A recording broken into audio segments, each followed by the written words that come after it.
What are you doing? Is that yours?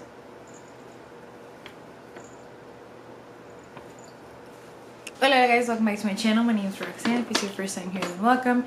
Today I want to talk to you guys about some books that I have recently acquired. The first book that I recently got was Children of Blood and Bone by Tomi Adeyemi. This is a YA fantasy novel about a land ruled by a ruthless king who somehow either gets rid of magic or something along those lines. I don't know a lot about it except that there's just been so much hype that it has a beautiful representation. It has great reviews so far. I think already the movie rights for this have been purchased, and I think the fantasy is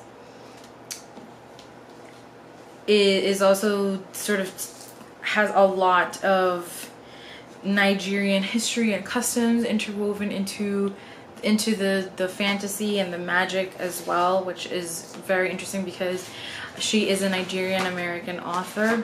And yeah, like all of the books that I purchased, I know very little about it because that's how I just like to go into my books. But this one has been getting so much hype, and I thought I wanted to support and see if I like it, and I'm sure I will. Other one that I recently got is one that I have already read and reviewed. I will link up above and down below my wrap up for it, and it is The Poet X by Elizabeth Acevedo, and this is a YA story told entirely in verse. I loved this very much. It's about a young Dominican girl from Harlem and who finds her voice through poetry. If you can get your hands on the audiobook for this, I definitely recommend it.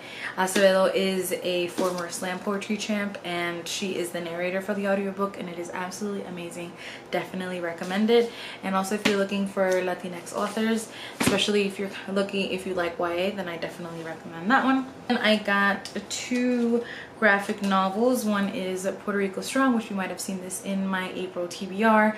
I plan to read this month. This is a comic anthology supporting Puerto Rico disaster relief and recovery, so it's exactly what that subtitle suggests. It is a bunch of artists and writers who came together to create an anthology that celebrates Puerto Rican life and culture and history, and all proceeds go to assist the island. So if you can get your hands on this, please do. I am very excited to read that one. Then is another graphic novel that I've been seeing around a lot, and it is The Prince and the Dressmaker by Jen Wang, and this is a graphic novel about a young French prince who has a secret, and his secret is that he dresses up in dresses and is this super amazing fashion icon. That's his secret. He obviously doesn't tell his parents that or his family that, and it's about him, his secret, his friend who is the dressmaker, and I'm very excited to read this. I have a feeling it's going to be very cute and very adorable. Then I just recently got back from Barnes & Noble, and I went a little bananas. The first book that I got was The Joy Club by Amy Tan. This is about 4 Chinese women who are, I think they meet to play mahjong, and they talk about their lives. They talk about connecting with their American daughters, and it just sounds right up my alley. It sounds like the type of thing that I'm really trying to get into.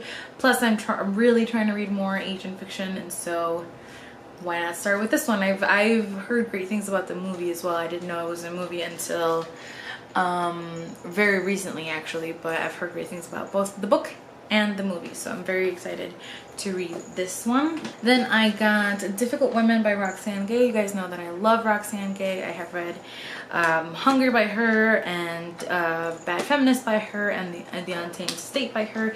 And this is, I thought that this was a collection of true stories about women who have qualities that lend themselves to being referred to as difficult by society, but I think this is actually a series of short stories that Roxane Gay has written, all following the theme of difficult women. So this still sounds like something that I really want to read. I want to read everything of hers. So whether it be nonfiction or not, I am very excited to finally have this in my hands and can't wait to get to it. Then is one that I have already read but I didn't own, and I talked about this also in a recent wrap up from this is one of the books that I read when I was on vacation a while back, and it is The Hate You Give by Andrew Thomas. There really isn't much more that I could say about this. It's about a girl named Star who witnesses the murder of her unarmed black friend by a white officer, and everything that happens once that occurs.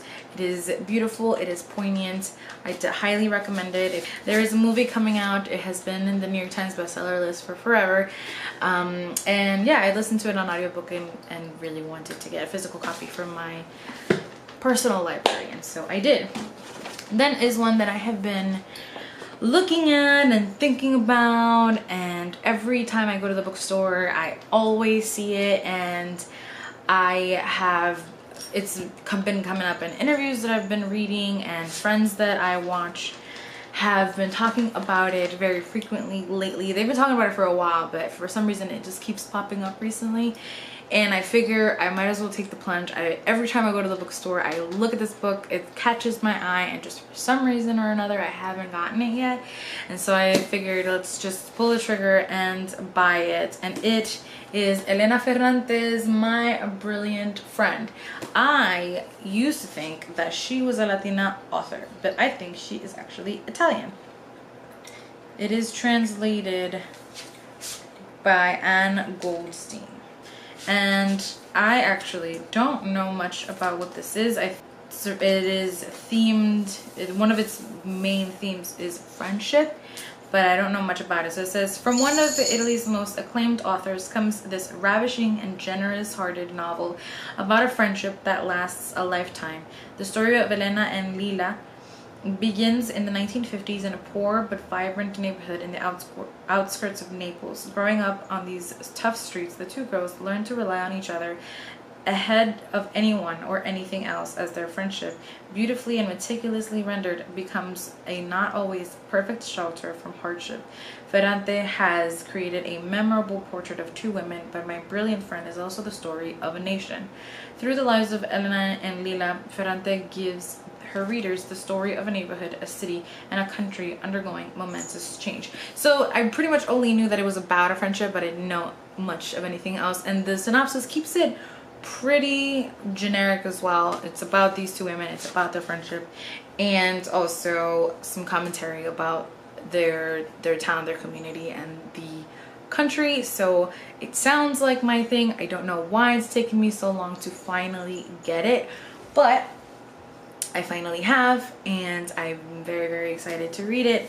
Hopefully I will get to this one soon, though you guys know that I am trying to go through my physical TBR from the books that I had at the end of 2017, so I'm slowly doing that, and it might take me a little bit to get to some of these, but I'm very excited about all of them. As always, let me know if you've read any of these and what you think. Let me know if you've gotten any books recently and that you're very excited about. As always, thank you for watching and for listening. I love you guys very much.